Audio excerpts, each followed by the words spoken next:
or the Philippine Act on Crimes Against International Humanitarian Law, Genocide, and Other Crimes Against Humanity. Former President Rodrigo Roa Duterte, Senator Roland Bato de la Rosa, Senator Christopher Lawrence Bongo, former PNP Chief Oscar David Albayalde, involved in Pogo-related illegal activities, Attorney Herminio Harry Roque Jr., Catherine Cassandra Leong, Go Waping, or also known as Alice Leal Go. Mr. Speaker, ay nakita natin na ang modus operandi ng mga Pogos ay gumamit ng mga Pilipinong dummies bilang mga nominal na may-ari upang magtatag ng mga korporasyon na nagpapahintulot sa mga dayuhan na iwasan ang mga batas na naglilimita sa pagmamay-ari at operasyon sa mga industriya tulad ng gaming at real estate.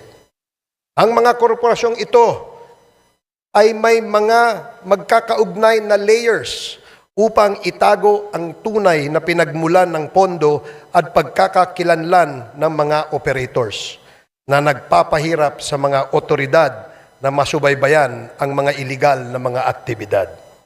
Mr. Speaker, ang mga pogos na ito ay naguhugas ng pera mula sa mga krimen tulad ng human trafficking, illegal na pagsusugal, bentahan ng droga at cybercrimes sa pamamagitan ng pagpapadaan ng pondo sa mga bank account, pagbili ng ari-arian at iba pang mga instrumentong pinansyal na pinapalabas na lehitimong operasyon ng kanilang mga negosyo.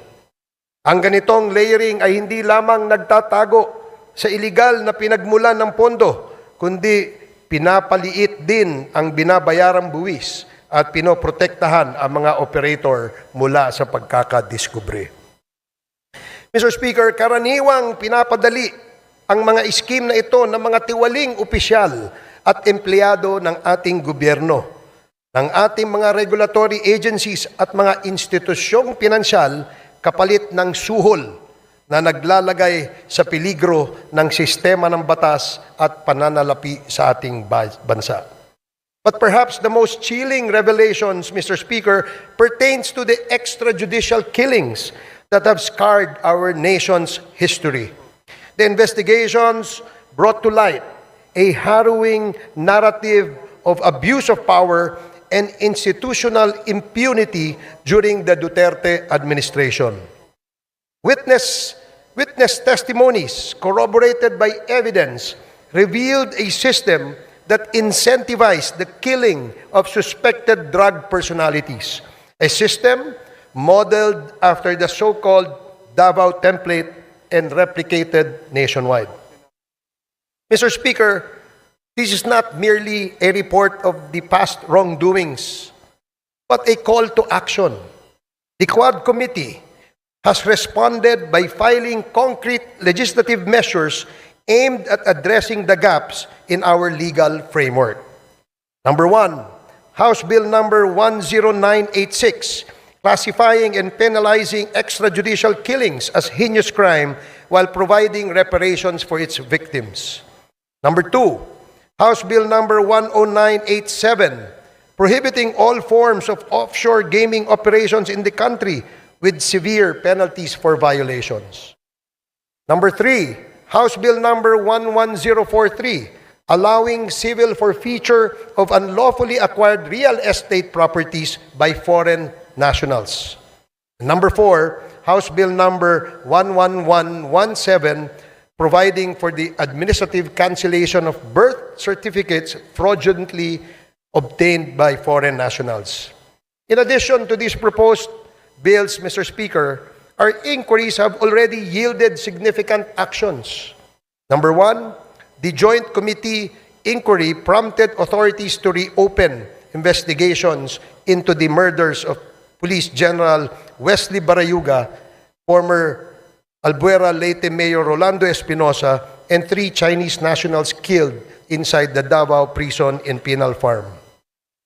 2, the Certificate of Registration of or incorporation of Empire 999 Realty Corporation was revoked by the SEC.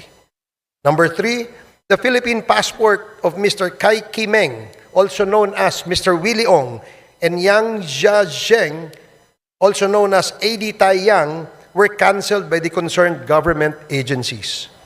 The findings of the Joint Committee led to the filing of legal cases against Go Waping, also known as Alice Leal Go, including charges of human trafficking and graft and corruption. Number 5, the chairperson of the PAOK directed the Anti-Money Laundering Council to file for court-issued freeze orders or provisional asset preservation orders against assets linked to unlawful activities.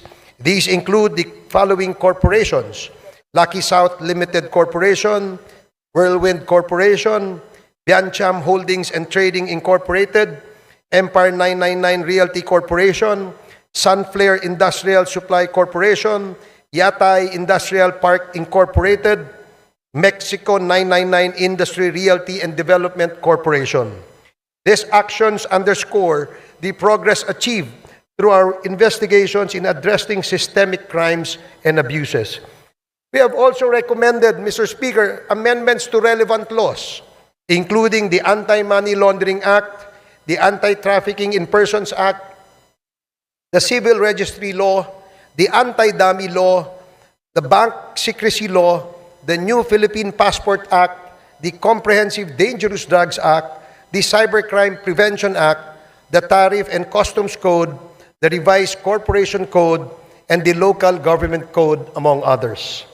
Mr. Speaker, in total, we have recommended at least 30 proposed legislations, and these measures aim to strengthen our legal frameworks and ensure that such abuses and misdeeds are prevented in the future.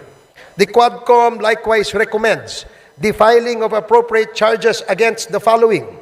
Number 1, personalities linked to the illegal drug trade, particularly those implicated in the seizure of 360 kilograms of shabu in Mexico, Pampanga. Kai Meng, alias also known as Willie Ong, Yang Jiazheng, also known as Edi Taiyang, Mayor Teddy Tumang, and all the incorporators of Empire 999.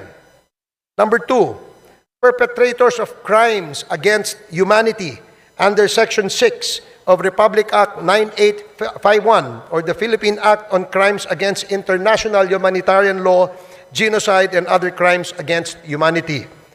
Former President Rodrigo Roa Duterte, Senator Roland Bato de la Rosa, former PNP Chief Oscar David Albayalde, former PNP Chief Debold Sinas, Police Colonel Royina Garma, Police Colonel Edilberto Leonardo, and Hermina Muking Espino. Number 3, the co-conspirators in the murder of Chu Kintung, Li Lanyang, and Wong Mengpin, the 3 Chinese nationals killed inside the Davao Penal Prison and Penal Farm on August 13 of 2016. Former President Rodrigo Roa Duterte, Police Colonel Royina Garma, Police Colonel Edilberto Leonardo, SPO4 Arthur Narsolis, and Superintendent Gerardo Padilla. Number 4, individuals involved in the murder of General Wesley Barayuga, Police Colonel Royina Garma, Police Colonel Edilberto Leonardo, Police Lieutenant Colonel Santi Mendoza, former PNP Officer Nelson Mariano, PSMS Jeremy Tox Kausapin, and 1 alias Loloy. Moreover, Mr. Speaker, further investigations should be conducted against, but not limited to, the following individuals. Number 1, personalities implicated in the illegal drug trade in relation to the revelations provided by resource persons Jimmy Guban and Mark Taguba, Representative Paulo Duterte, Councilor Nilo Abilera Jr., Mr. Paul Gutierrez, Mr. Benny Antiporda, Mr. Jojo Bacud, a certain Tita Nani, and Mr. Allen Kapuyan. Number 2, personalities identified to be involved in the illegal drug trade during the course of the legislative hearings: Hong Ming Yang, also known as Michael Yang; Wei Xiong Lin, also known as Alan Lim; Charlie Tan, and Mr. Sammy Uy. Number 3, personalities involved in POGO-related illegal activities: Attorney Herminio Harry Roque Jr., Catherine Cassandra Leong, Go Waping, or also known as Alice Leal Go, Yang Jian Sin, also known as Tony Yang, and Hong Jiang Yang. Mr. Speaker, our work is far from over. The Quad Committee's progress thus far is a testament to what we can achieve when we confront corruption and criminality with courage and resolve. However, it also underscores the magnitude of the challenges we face. This is a defining moment for this Congress, Mr. Speaker.